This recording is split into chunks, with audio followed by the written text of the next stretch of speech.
Now we're looking at question 1. Because there are only one pilot and one co-pilot of an airplane, the costs do not vary with the quantity of occupation, so it is a fixed cost.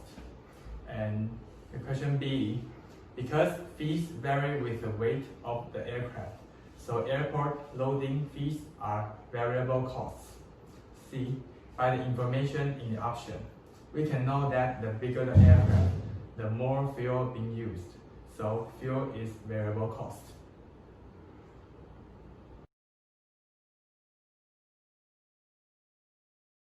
Hello everyone, today we're going to discuss about question 2.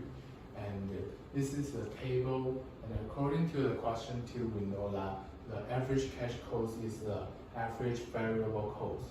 And the first question, they asked about the marginal cost, and the marginal cost, according to the question A, it says that it is equal to the selling price. So we can know in 2002 it's 339, and in 2003 it is 366, and in 2004 it's 391. And when we move to the change selling price, we can find that it's 27 due to the 366 minus 339. And when we move to 2003 and 2004, it is 25 because 391 minus 366. And let's talk about this profit maximizing scale. We can see that the sales revenue in 2002 is this, and in 2003 is this, and in 2004 is this, and the total cost is here above. When we use the sales revenue minus the total cost, we can find that the maximizing profit sale is this, and in the 2002 it has the maximizing profit scale. And let's talk about the question B. The question is about whether the design is a mistake. We can say that if the price is above the average variable cost, it's not a mistake.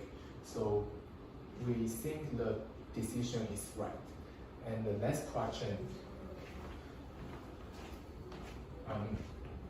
in the short run, we know that average variable cost less than the price, we should keep going, and in the other way, we should close. And in the 3-year is all price is all above the average variable cost, so the 3 years should keep going in the short run. However, in the long run, the average total cost less than the price, we should keep going, and the other way we should shut down. In 2003, due to the selling price is less than the average total cost 369, we should shut down in the long run in 2003. And thank you everyone.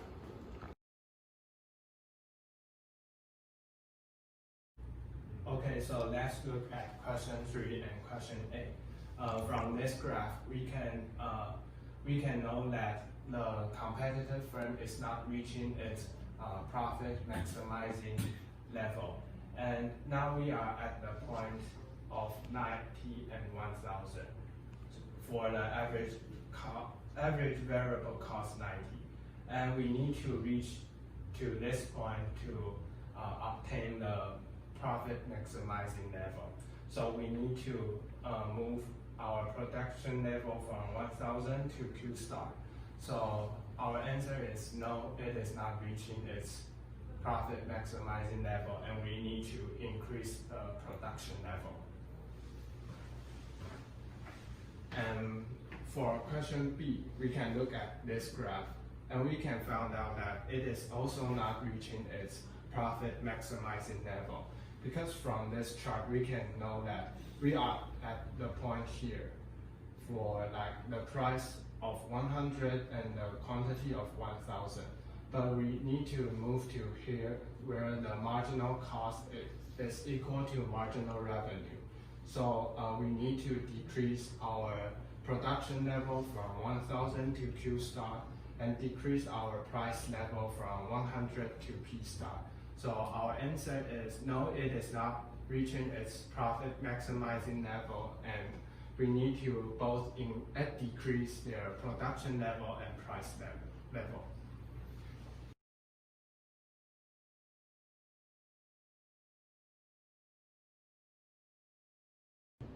In uniform pricing, when the marginal cost is equal to marginal revenue, there is a profit maximizing quantity of 3000 and profit maximizing price at the point A. By this calculation, we can know that the price at point A is $2,400. So the profit is $4,800,000. In complete price discrimination, the triangle is the profit, this big triangle. We get this, so $9,600,000 is the profit. Now, in question B, first, we know that the marginal benefit is equals to the price which consumer willing to pay. In other words, the demand curve. When the demand curve and marginal cost intersect at a point, we have the most profit.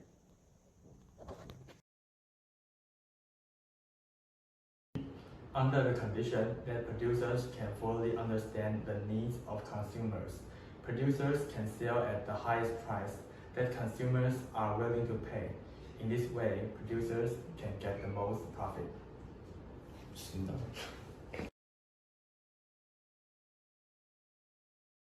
Okay, let's look at question 5. And for the question A, according to the question, we can know that if the two studios open their films at December 11, both of them will sell 200,000 tickets. And if one opens at December 11 and another opens at December 18, the early one will sell 350,000 tickets, and the later one will sell 150,000 tickets. And if both two studios open their films at December 18th, two of the studios will sell 100,000 tickets. And two studios will like to maximize their profits, so both of them will try to open their films at December 11. So they will sell 200,000 tickets for themselves. And let's look at question B. Each studios will sell more 70,000 tickets if two films open at the same day. So, as we know, we can know if two studios open their films at December 11, both of them will sell 270,000 tickets.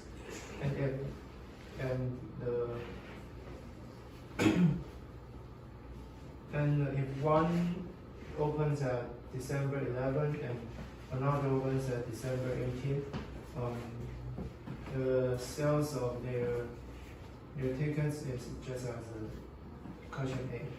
And if both of them sells their films at December 18, both of them will sell 170,000 tickets. So just as a question A, both of the two studios would like to maximize their profits. So they will try to open their films at December 11, and they will both sell 270,000 tickets.